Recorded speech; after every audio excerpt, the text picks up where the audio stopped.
Namaste to one and all.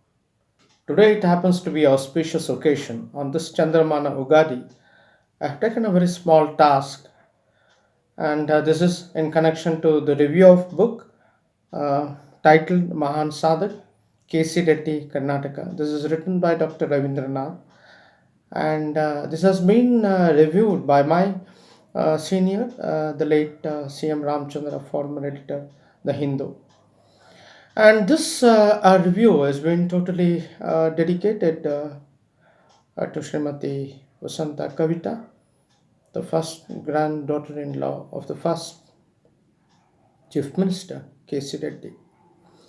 And since today it happens to be a very auspicious occasion, I felt that there is a need to reach this review to the people at large, the very correct perspective of K.C. Reddy, and this has been reviewed by the authoritarian who happened to be covering the events of Karnataka for the past 50 years.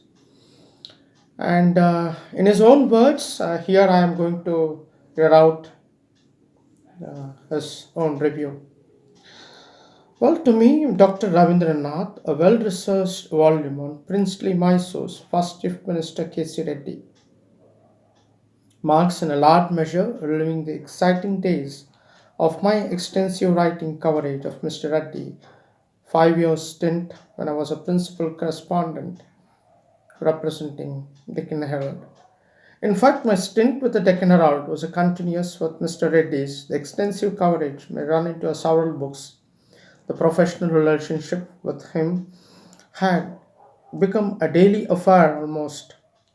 The author here, Dr. Ravindranath's contribution needs to be highly commended on many accounts. It is a product of research involving patient and painstaking labor and concentration in a quest for widely scattered sources of information recorded over a different period and by different persons. Secondly, for the readers, it serves as a bridge between the old time and the contemporary beginning with his association with the freedom movement.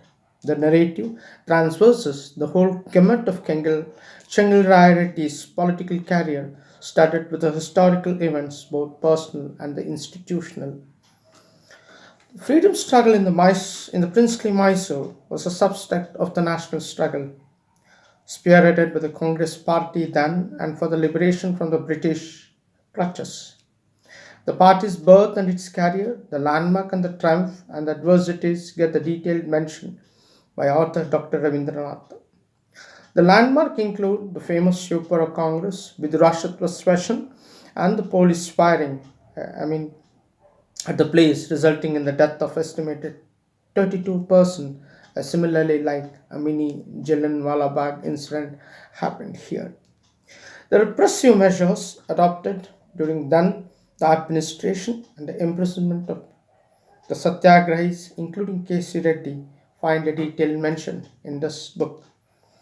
One also gets a picture of long-time Reddy's stalwarts, party colleagues with whom he had mounted a freedom movement, at the times attracted the advisory interventions of Gandhi, Mahatma Gandhi, who however had a soft corner for a princely order of things in Mysore of those days. Its attitude to the freedom struggle, though basically tolerant and benevolent, was necessarily conditioned by the dictates of the British imperialism. One would rub one's eye in disbelief to find the royalty itself nurtured the several reforms leading to the progressive involvement of people in the administration. Under the leadership of the Congress Party, has drawn up a charter of democratic demands and reforms en masse towards democracy. The reform initiatives became eventually defining moments of elaborative negotiations between Mr. K.C. Reddy and the Congress delegation. On one hand, and then the Diwan Arkat Ramswamy Modalia, astute administrator, the negotiations led to the change of heart on a part of royalty, the Mysore royalty, and became a harbinger led to the change of heart on part of royalty. Well, it established the first responsible government, though it had a captive element, but it served as a kind of probation for K.C. Reddy's career as a first chief minister. The author gave a wide treatment for these historical wins. He mentions about the Mysore Chalo agitation, September 8, 1947, triggering and hastening the victory, and the Reddy assumed office on October 24th, 1947, as a chief minister. It was only later that he became the full-fledged chief minister of Mysore, which became a Part B state after the constitution came into being. The graphic account of Mr. Reddy, his career as a freedom fighter, made his credentials to the chief minister, was excellent. The regime initially was marked for the transition from monarchy to democracy and get the pattern for administration to the succeeding Congress governments. Translation of Gandhian programs was a first preoccupation of his government. Anyway, the Kengal Hanumanthaya succeeded K.C. Reddy as a second chief minister of Mysore state. Well, he resigned owing to the party squabbles. And later on, Kadadal Manjappa took over, and the last chief minister of the princely Mysore. Then finally, Mr. Najlingappa took over as a chief minister, first chief minister of Karnataka after the reorganization of state in 1956. Here, the volume is invaluable guide to the students of political science as well as the students of history of Mysore. Its value has been enhanced with the incorporation of collection of rare photographs of times marking important events. If I can quote an instance of Mr. Reddy's solitude to the newspaper reporters, it was an occasion that the banquet was held in the honor in the KGF town, and he postponed the banquet for a while, waiting for the arrival of CM Ramchandra and Mr. Rajara, who happened to represent Prajavani. It clearly underlines that he had a great respect and a honor for the journalist. The dimples in his cheek made him more enduring as a gentleman, politician, a rare among his contemporary tribe, and he moved over to the center politics in a period after the first general elections in 1952. And this clearly proves that what K.C. Reddy is. Today, Honorable Chief Minister B.S. Yediyurappaji, who is in the same place, he happens to be 32nd Chief Minister, if I am right. And the first most challenging task that the Honorable B.S. Yediyurappaji faced was the flood issue, and he took it up very sportively. And the second issue which has come now, which is very burning, is the corona effect. The entire country has been affected. I hope he has taken all the preventive measures.